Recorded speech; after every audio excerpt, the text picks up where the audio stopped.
Apakah mungkin kita merasa iman kita sudah matang, padahal sebenarnya kita hanya terbiasa mengulang hal-hal yang sudah nyaman bagi kita?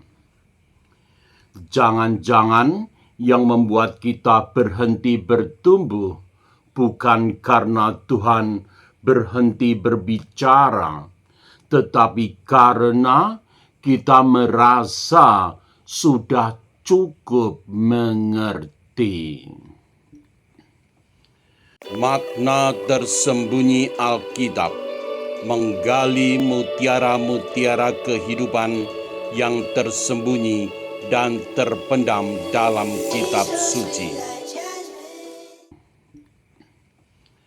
Selamat datang di channel Makna Tersembunyi Alkitab. Sabtu, 16 Mei 2026. Sabda dan keterhubungan makna. Dalam Kisah Para Rasul bab 18 ayat 24 sampai 28 muncul sosok Apolos, pandai berbicara, menguasai kitab suci, dan penuh semangat. Secara manusiawi, ia tampak sudah cukup. Tetapi menariknya, Priscilla dan Aquila masih membimbingnya supaya ia memahami jalan Tuhan dengan lebih teliti. Di sini ada satu kata Yunani yang menarik yang digunakan dalam konteks tersebut.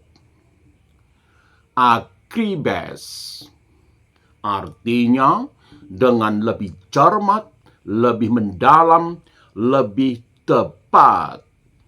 Seakan kitab suci sedang mengingatkan bahwa pengetahuan rohani bukan sesuatu yang selesai sekali jadi.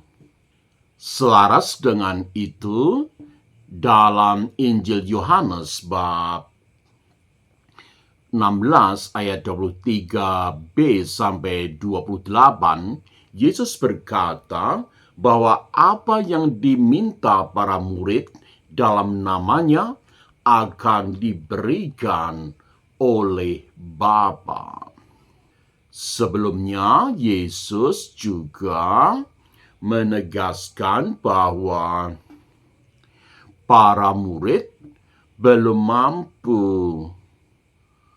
menerima semuanya sekaligus.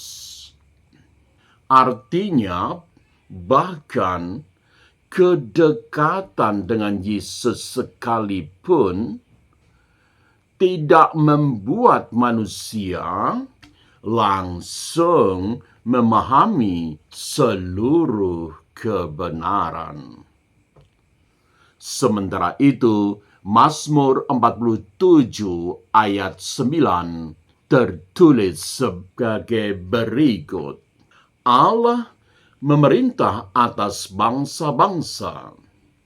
Kata Ibrani yang dapat kita tarik dari situ adalah goyim, artinya bangsa-bangsa.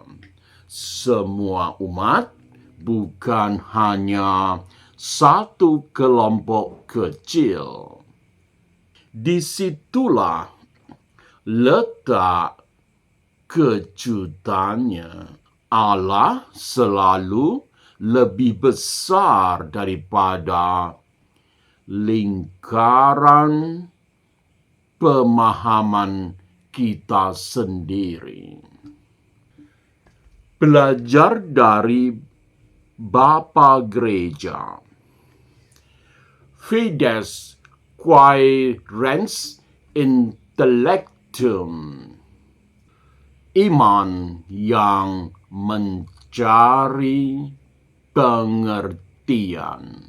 Ungkapan Latin dari Anselmus ini terasa sederhana, tetapi sebenarnya sangat mengguncang.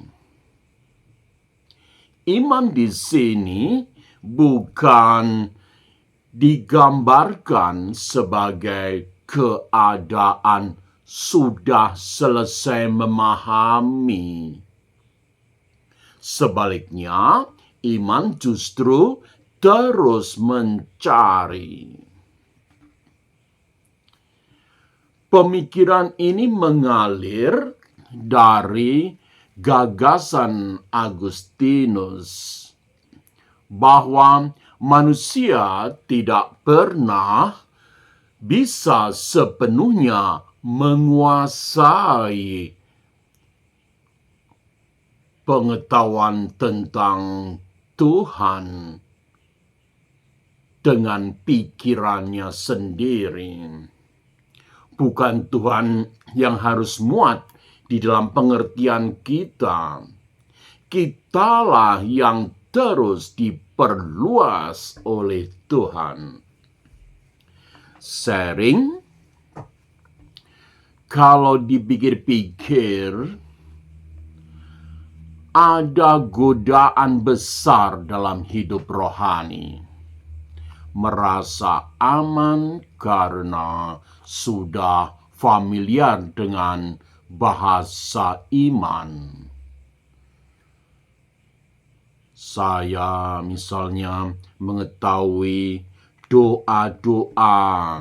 Saya hafal sejumlah ayat atau paling tidak ayat-ayat populer. Saya mengerti istilah-istilah. Tetapi belum tentu hati ini benar-benar terbuka. Itu yang berbahaya. Seseorang bisa tetap aktif secara religius, tapi diam-diam berhenti bertumbuh. Iman bukan pertama-tama soal sudah tahu banyak. Pertanyaannya, apakah kita masih mau terus belajar? Refleksi, di bagian mana saya merasa sudah paling benar? Padahal bisa jadi Tuhan masih ingin memperluas cara pandang saya. Apakah saya masih mencari kebenaran dengan sungguh-sungguh dalam konteks agribes, atau hanya mempertahankan apa yang membuat saya nyaman?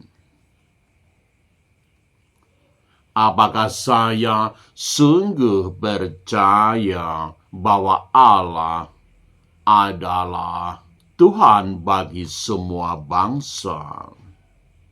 Dalam konteks kata Ibrani goyim atau tanpa sadar, saya membatasi karya Tuhan hanya pada kelompok yang saya pahami. Pertanyaan yang paling sulit mungkin berikut ini. Kapan terakhir kali saya sungguh berubah karena sabda Tuhan? Bukan sekedar mendengar sabda lagi. Panduan praktis. Hari ini cobalah membaca satu bagian kitab suci yang biasanya Anda lewatkan cepat-cepat. Jangan buru-buru mencari penjelasan. Jangan buru-buru merasa sudah tahu. Sebaliknya, tanyakan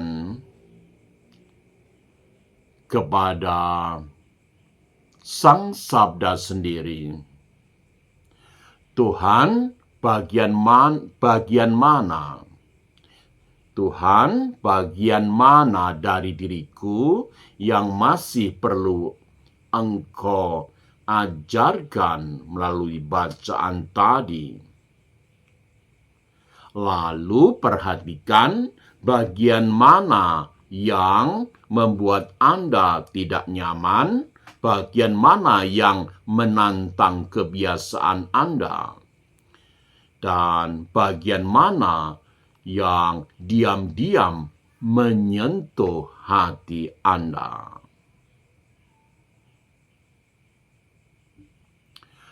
Pertumbuhan rohani tidak dimulai ketika kita merasa paling tahu,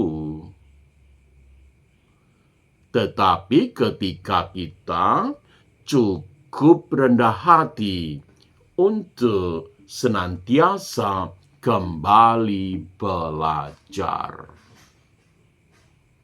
Terima kasih telah menyaksikan. Salam sehat, berkat Tuhan bagi Anda semua.